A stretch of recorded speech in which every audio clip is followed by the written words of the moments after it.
and in this video, I'm going to show you how I turned a 3D print into a 5-pound brass statue by using the Lost PLA method.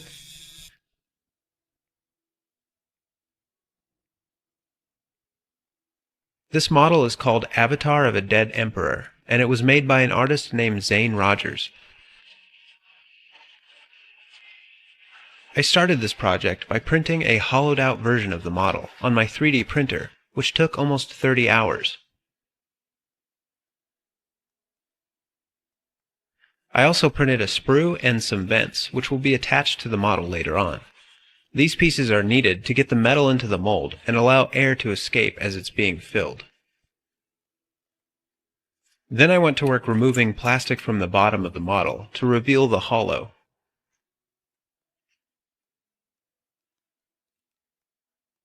Next, I melted some wax and poured it into the hollow to evenly coat it. This will ensure that the inside of the model is watertight.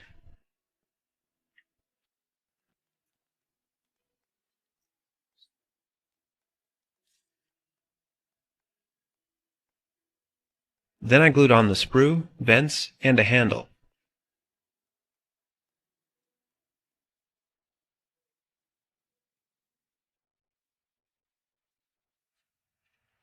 The next step was to dip the model into a ceramic material called slurry.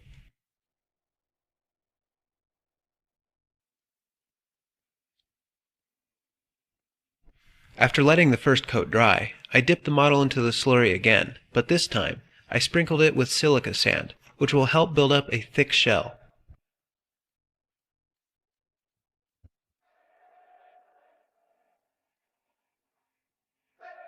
The goal here was to build up a thick ceramic shell, which could withstand the temperature of the molten metal. The model was dipped into the slurry and then coated with sand a total of 5 times, followed up by one final coat without sand.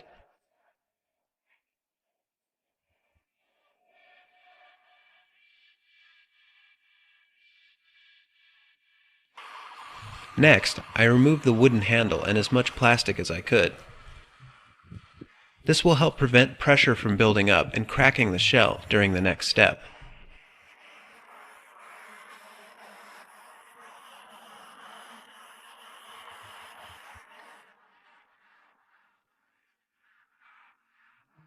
After the shell was completely dry, I placed it into my kiln to burn out the wax and plastic, as well as vitrify the shell, which turns it into a ceramic that can withstand the heat of the molten metal.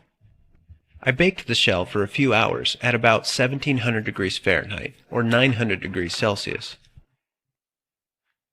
The next day, I opened the kiln to discover that despite my efforts, the shell had cracked quite badly.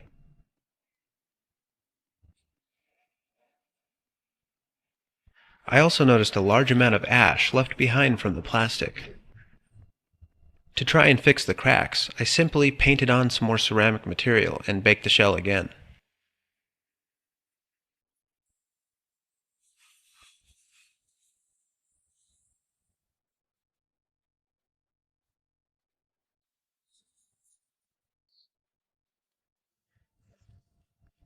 Now that the shell was done, it was time to melt some metal. For this casting, I needed to make some bronze consisting of 90% copper and 10% tin. First, I melted 9 pounds of copper, which took about 30 minutes in my homemade furnace.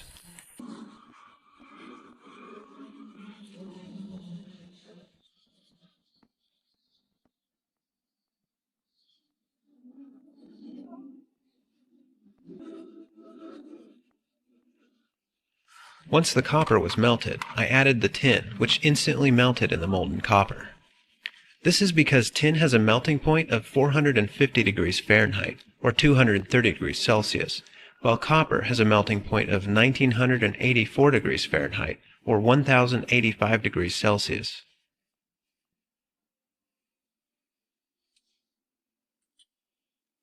I removed the shell from the kiln while it was still hot and placed it in a bucket filled with vermiculite to keep it insulated and prevent it from moving while it's being filled.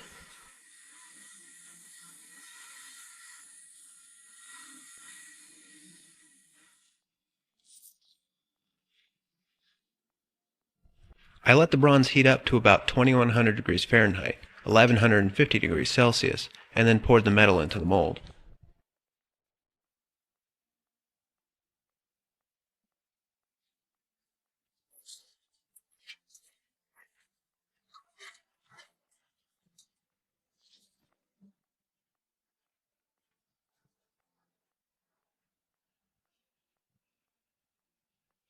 Everything was going well until, just like that, the mold split open at the bottom, spilling out all of the bronze, and taking with it all of the time and effort I had put in.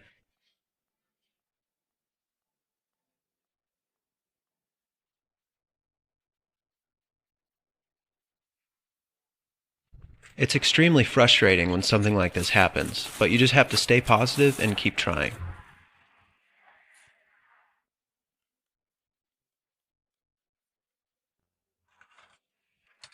After thinking about my next approach, I decided to toss the idea of trying to make the casting hollow, but this meant making the casting slightly smaller and attaching a very large sprue. A large sprue is necessary because it helps supply the casting with metal as it solidifies and shrinks.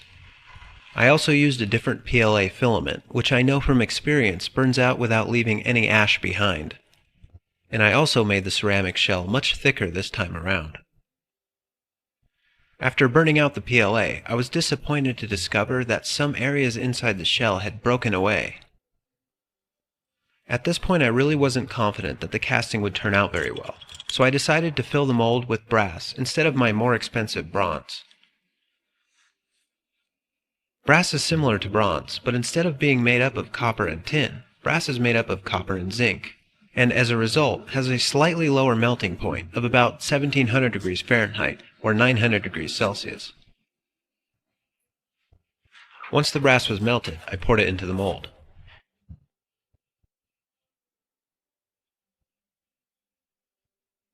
I was very relieved to see that this mold held up well.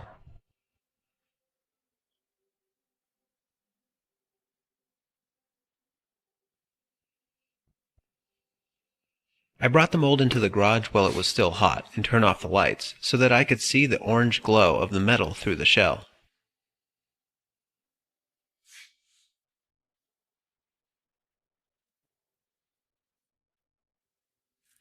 After the casting cooled down, I started breaking off the shell, which is always exciting.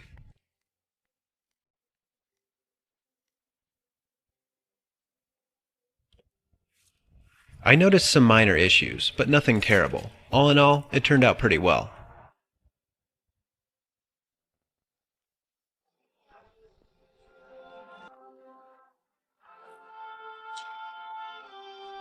To remove the rest of the shell, I blasted most of it off with my pressure sprayer, and then finished it up with my sandblaster.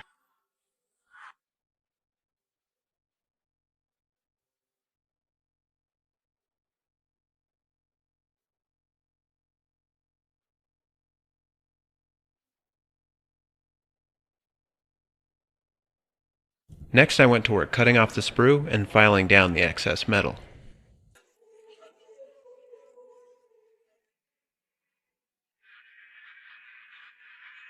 Then I used a Dremel to remove some of the defects and a die grinder to polish the casting.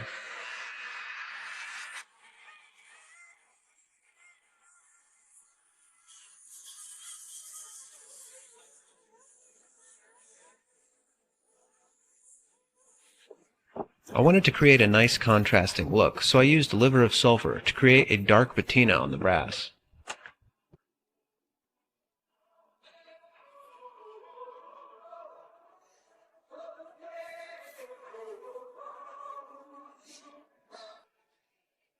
Then I removed the patina from all the high spots with a Scotch-Brite pad and some steel wool.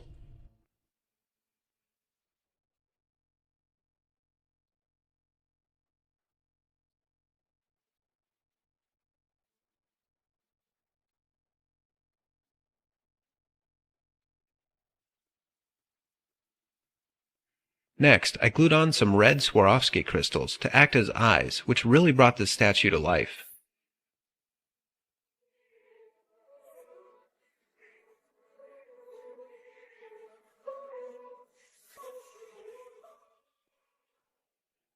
The final step was to brush on a protective clear coating, and this project was done.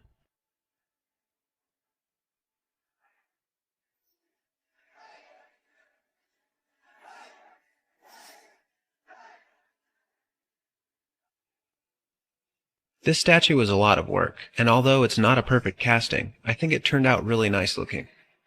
I love the way the eyes look, and believe it or not, this statue weighs almost 5.5 pounds.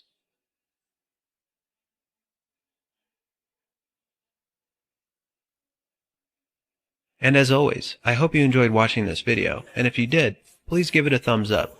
Tell me what you think in the comments, and subscribe for future projects. Thanks for watching.